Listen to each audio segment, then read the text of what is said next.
السلام عليكم ورحمة الله. ازيكم عاملين ايه؟ يا رب تكونوا بخير. النهارده ان شاء الله هنعمل الكنافة، هنعملها بطريقة حلوة قوي وهتعجبكم. هعمل الكنافة بالشوكولاتة. بس لو اول مرة تشوفيني ما تنسينيش في اللايك والاشتراك وتفعيل الجرس. نبتدي نقول بسم الله.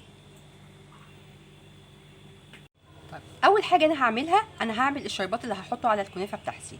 لازم تعمليها الاول لان انا عايزة شربات يبقى تقيل وفي نفس الوقت يكون بارد، ما ينفعش يبقى سخن خالص. المقادير عبارة عن ايه؟ انا معايا كوباية من السكر عليها نص كوباية مية، كوبايه من السكر نص كوبايه ميه. هعمل ايه؟ انا هحط الميه على السكر كده واحطها على النار. اول ما تغلي تمام هنزل بنص ليمونه ونقطه كده من الفانيليا بتديها ريحه حلوه. هحطها على الفوق على النار ونيجي نشوف هنعمل ايه تاني.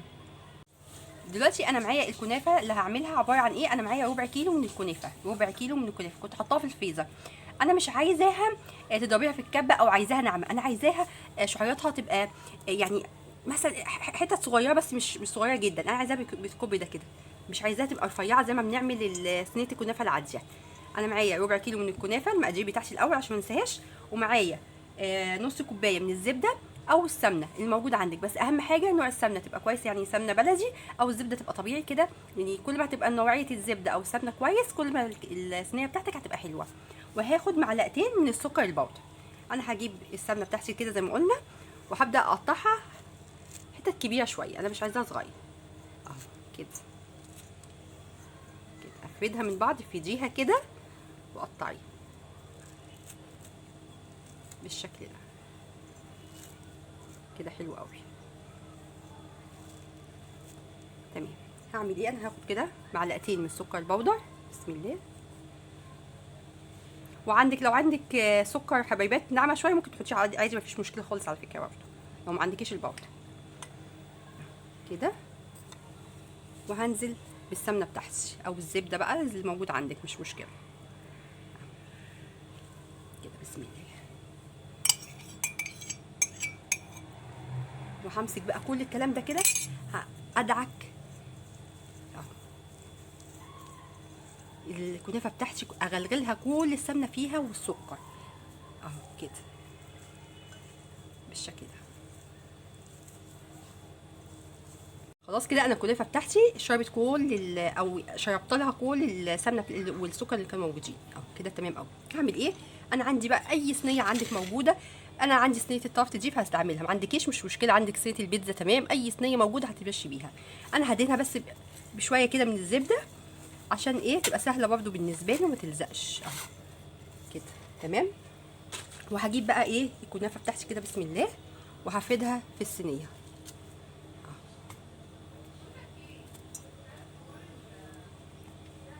انا الصينيه بتاعتي دي مقاس 26، عايزه تعملي اكبر اصغر دي حاجه بتاعتك انت وترجع لك، مش فيش مشكله خالص فيها. انا هبدا بقى افردها كده ونضغط بقى، تضغطي جامد اهو كده.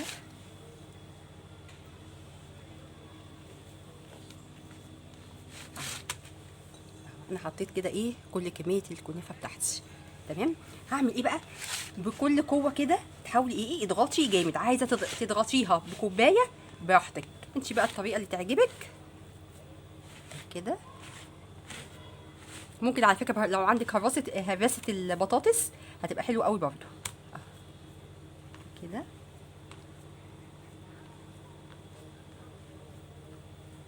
خلاص كده انا سويت الكنافه بتاعتي من الاطراف ومن كل مكان. هعمل ايه؟ انا هحطها بقى في الفرن في الرف الوسطاني لحد ما تحمر معايا. لو حسيتي ان هي احمرت من تحت ما تصبريش عليها، ولعي عليها الشوايه لحد ما تاخد اللون الذهبي الكويس. هحطها في الفرن ونيجي نشوف هنعمل ايه تاني.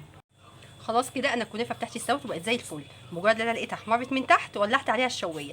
لو في اجزاء عندك من فوق كده محمره وحسيتي ان هي لسه في النص يعني لسه ما احمرتش، انا بجيب ورق فويل كده يعني بتنيها واحاول ايه اغطيها بحيث ما تحمرش زياده وتبقى محروقه من هنا والجزء التاني ما يبقاش متحمر ويبقى شكلها مش حلو. فلا، لو لقيتي حته مثلا هنا متحمره غطيها وسيبي الباقي يتحمر عشان يطلع معاكي زي ما شايفاه كده، بيبقى كلها متحمره وزي الفل. يعني حتى والله في الكاميرا مظلومه، هي موحده وشكلها جميل جدا. تمام. هعمل ايه بقى؟ انا الشربات بتاعي كده هاخده وهبدا ازقي الكنافه بتاعتي بيها كده. بسم الله.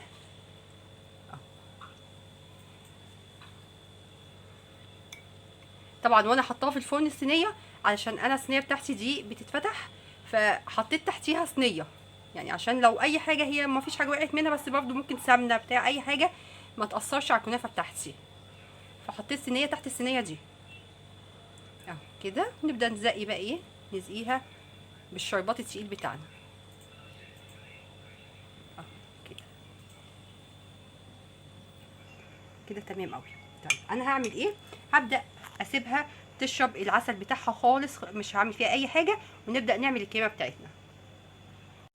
طب الكريمه بتاعتي عباره عن ايه، انا معايا كوبايتين من الحليب، معلقتين كبار من النشا، ومعلقتين كبار من السكر، ومعلقتين بس مليانين من الكاكاو، وهاخد مكعبين من الشوكولاته، ومعلقه زبده بس انا مش محتاجاها دلوقتي. دي اللي انا هحتاجه دلوقتي. هعمل ايه، انا معايا كوبايتين لبن كده، هحط معلقتين من النشا، معلقتين، بصوا انا عايزه معلقتين كبار كده، معلقتين من النشا اهو، وهاخد معلقتين من السكر. عندك باودر ماشي، عندك حبيبات مش مشكله ان هو هيتقلب، بس انا عشان عندي الباودر فهحط باودر مفيش مشكله. معلقتين حلوين كده، وبرده معلقتين من الكاكاو الخام. وطبعا لازم ان يبقى نوع الكاكاو بتاعك حلو علشان بيأثر على طعم الحاجه بتاعتك. يعني اي حاجه بتستعمليها فيها كاكاو لازم تبقى طعمها حلو، نوعها حلو، هيدي طعم كويس. وهبدا اقلب كل ده كده قبل ما احط على البوتاجاز اهو. هبدا اقلبها كويس جدا لحد ما اتاكد ان هي يعني كله داب مع بعض، واحطه على البوتاجاز ونيجي نشوف هنعمل ايه تاني.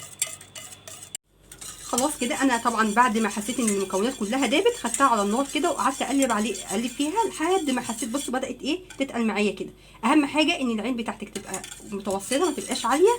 تاني حاجه ما ينفعش تسيبيها، يعني تفضلي تقلبي فيها كده عشان ما تبقاش مكلكعه معاكي، بالعكس تحسي ان هي كريمي، تطلع معاكي كريميه. خلاص كده بصوا هي تقلت معايا وبقت زي الفل. طبعا انت لو عايزه تطعميها باي حاجه تحطي لها مثلا لو عندك الصوبيا ممكن تحطي عليها معلقتين صوبيا قبل ما تحطيها على النار، برضه بتبقى حلوه قوي. تمام. بس كده انا هطفي عليها وهنبدا نروح نحطها في الصينيه بتاعتنا. كده هبدا اخد بقى الكريمه بتاعتي اللي احنا عملناها، كريمه الشوكولاته، وهنزل بيها كده على الكنافه بتاعتي بالشكل ده. طبعا وهي سخنه كده الحقي انزلي بيها، عشان هي لو بردت هتكلكع ومش هتتفرد معاكي.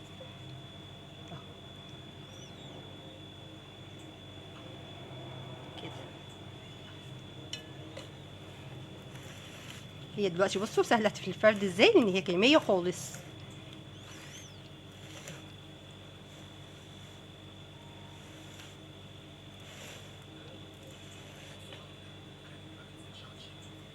بس كده كده هزتين بس كده اهي كده بالشكل ده. طب انا هعمل ايه، انا هسيبها بقى كده تمسك نفسها شويه ونيجي نعمل الطبقه الثالثه مع بعض. دلوقتي ايه هنعمل ايه، انا هعمل الطبقه الثالثه عباره عن ايه، طبقه جناش اقتصادي جدا ما فيهاش اي حاجه. معايا ربع كوبايه من اللبن بس يكون سخن جدا، ومعايا 100 جرام من الشوكولاته. الشوكولاته دي شوكولاته خام غامقه، عايزه تحطيها بالحليب تمام، اللي يريحك حطيه، بس انا حابه في الوصفه دي ان هي تكون الدارك. تمام. طيب انا معايا ربع كوبايه كده من اللبن. انا الشوكولاته دي انا بشرتها كده بحيث ان هي تدوب معايا بسرعه. دي شوكولاته سمك، انت ممكن تستعملي اي شوكولاته بتفضليها، مفيش اي مشكله خالص. ولو عندك كريمه خفق هتمشي احسن من اللبن، لا حطي مش مشكله، لا لبن لا كريمه خفق اللي موجود عندك، بس انا حبيت اعملها اقتصاديه. انا حطيتها بصوا على اللبن كده وهو سخن، هتلاقيه بيبدا يسيح معايا بسرعه جدا. هبدا اقلب كده لحد ما يدبوش معايا الشوكولاته خالص. لو حسيتي ان هي ما بشتش معاكي او مش سهله اللي هي تدوب، مش مشكله حطيها على حمام ميه، او لو عندك مايكرويف حطيها دقيقتين اتنين، هتلاقيها ايه بقت تمام معاكي. بس كده خلاص. بصوا انا الشوكولاته بتاعتي دابت وبقت زي الفل. تمام. انا سبتها ده دقايق لان هي كانت سخنه جدا، ماشي، عشان لما احطها على الكريمه ما تسيحش الكريمه ويخشوا على بعضيهم يعني. تمام. انا هاخدها كده بسم الله، وهبدا انزل بيها على الشوكولاته على الكنافه بتاعتي اهو بالشكل ده.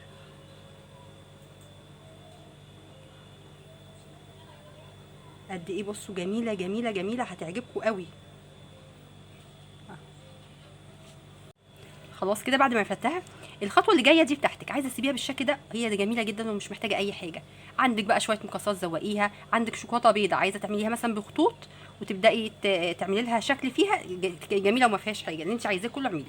انا عندي بندق كده هبدا ازينها بيه بسم الله. كده. انا هحطها بس وهي ايه، وهي سخنه كده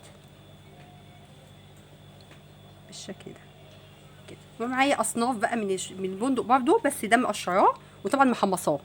هبدا احطه كده بسم الله كده كده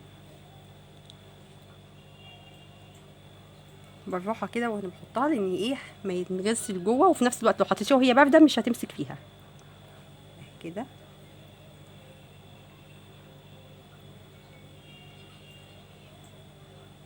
كده.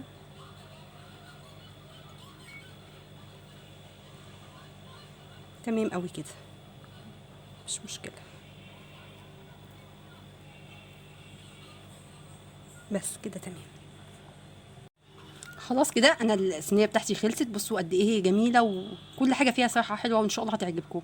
طبعا ما ينفعش في الوضع ده خالص ان انت تقطعيها، لازم تسيبيها شويه. هو طبعا عشان الجو دلوقتي هتمسك معاكي بسرعه، بس برضه ما ينفعش تقطعيها طول ما هي سايبه كده، لازم تمسك معاكي. وقطعي بقى زي ما انت عايزه. بكده خلاص انا خلصت الفيديو بتاعي بتاع النهارده. يا رب يعجبكم. لو عجبكم ما تنسونيش في اللايك والاشتراك وتفعيل الجرس. والسلام عليكم ورحمه الله.